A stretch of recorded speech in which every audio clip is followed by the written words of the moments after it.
नमस्कार दोस्तों, चलिए जानते हैं बिहार की हर छोटी बड़ी खबरें फटाफट 5 मिनट में। उससे पहले आप इस वीडियो को कहां से देख रहे हैं कमेंट्स में जरूर बताएं और वीडियो को लाइक, शेयर और चैनल को सब्सक्राइब जरूर करें।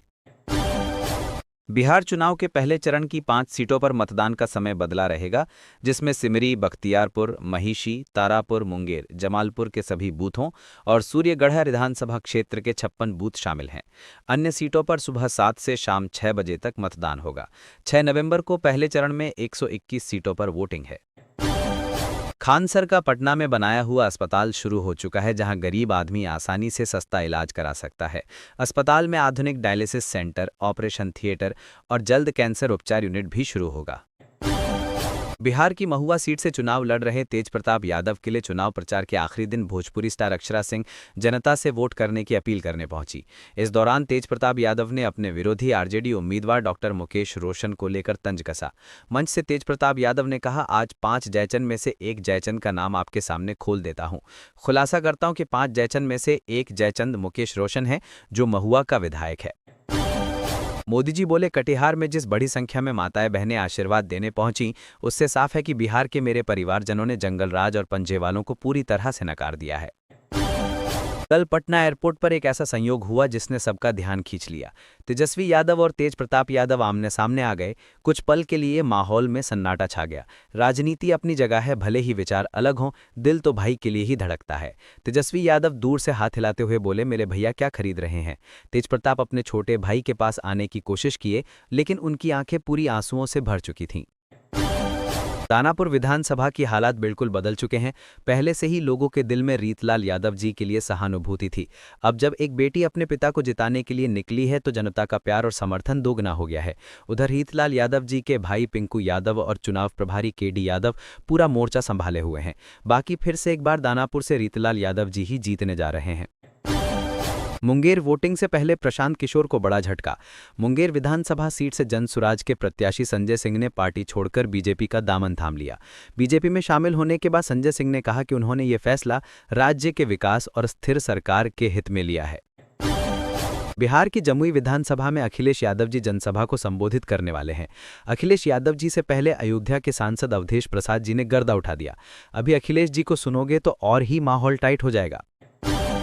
पूर्णिया लोकसभा चुनाव में पप्पू यादव ने तत्कालीन जेडीयू प्रत्याशी संतोष कुशवाहा को हराकर पूर्णिया पर जीत का परचम लहराया था।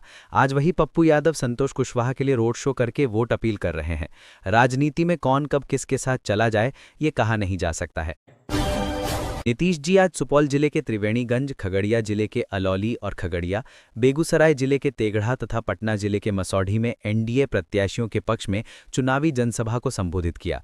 इस चुनावी जनसभा में एनडीए प्रत्याशियों को भारी मतों से विजयी बनाने की उपस्थित जनसमूह से अपील की। चुनावी जनसभा में बड़ी संख्या में महिलाओं सहित सभी वर्गों के लोगों की उपस्थिति रही। मतदाताओं से मिल रहे इस अपार समर्थन के लिए उनका हृदय से धन्यवाद और आभार। हमने समाज के सभी वर्गों के लोगों के हित में कार्य किया है। राज्य में प्रेम, भाईचारा और शांति का वातावरण स्थापित हुआ है। पिछले 20 वर्षों से हम निरंतर विकास के कार्यों में जुटे हैं।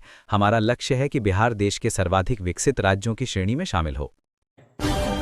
भाजपा नेता रेखा गुप्ता बोली, अरवल की धरती पर आज का भव्य रोड शो जनता के उत्साह, विश्वास और आशीर्वाद की अद्भुत झलक है।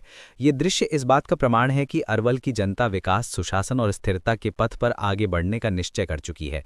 भाजपा एनडीए के प्रति अरवल वासियों का यह अटूट समर्थन विकसित बिहार के उस संकल्प को और बल देता है जो आदरणीय प्रधानमंत्री श्री नरेंद्र मोदी जी और माननीय मुख्यमंत्री श्री नीतीश कुमार जी के नेतृत्व में निरंतर साकार हो रहा है। अरवल की जनता के इस स्नेह और विश्वास के लिए हृदय से आभार। योगी जी बोले, अगर गरीबों की या किसी सार्वजनिक भूमि पर कब्जा कर समाज को धमकाने का कार्य करोगे तो लेने के देने पड़ जाएंगे। आज लखनऊ में माफिया से मुक्त कराई गई भूमि पर दुर्बल आय वर्ग के 72 परिवारों के लिए निर्मित फ्लैट का आवंटन पत्र का वितरण किया। इस अवसर पर सरदार वल्लभ भाई पटेल आवासीय योजना का लोकार्पण भी हुआ। आज साहेबगंज विधानसभा क्षेत्र के भाजपा प्रत्याशी और बिहार सरकार के माननीय मंत्री श्री राजू कुमार सिंह जी के समर्थन में सुप्रसिद्ध भोजपुरी सुपरस्टार श्री पवन सिंह जी के साथ भव्य रोड शो में शामिल हुआ और अपार जनसमूह को संबोधित किया। रोड शो के दौरान सड़कों पर जन सैलाब उमड़ पड़ा और सबके दिलों में एक ही चाहत है, साहेबगंज विधानसभा क्षेत्र से राजू कुमार सिंह जी की भव्य जीत सुनिश्चित करनी है और बिहार में फिर तेज रफ्तार विकास के लिए एनडीए सरकार बनानी है। पश्चिम बंगाल की मुख्यमंत्री ममता बनर्जी दी मंगलवार हाथ में संविधान लेकर सड़क पर उतरी और चुनाव आयोग के विशेष मतदाता सूची पुनरीक्षण यानी एसआईआर के खिलाफ जोरदार रैली निकाली। सीएम बनर्जी ने इसे साइलेंट इनविजिबल रिगिंग यानी शांत अदृश्य धांधली करार देते हुए केंद्र की भाजपा सरकार और चुनाव आयोग पर लोकतंत्र को कमजोर करने का आरोप लगाया। मैथिली ठाकुर आज अलीनगर विधानसभा में सम्मानित वरिष्ठजनों के मार्गदर्शन में आयोजित भव्य रोड शो में उमड़े अभूतपूर्व जनसैलाब। जनता के अपार प्रेम, उत्साह और समर्थन के लिए हृदय से आभार। अलीनगर वासियों का अथाह स्नेह यही रहा है कि जनता सशक्त, समृद्ध और विकास की सरकार चाहती है। आपका यही भरोसा मेरी सबसे बड़ी ताकत है। अलीनगर का हर कोना विकास की नई कहानी लिखेगा।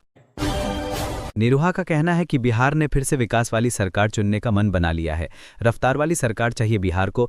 भ्रष्टाचारियों के लिए बिहार की जनता के दिल में कोई जगह नहीं है।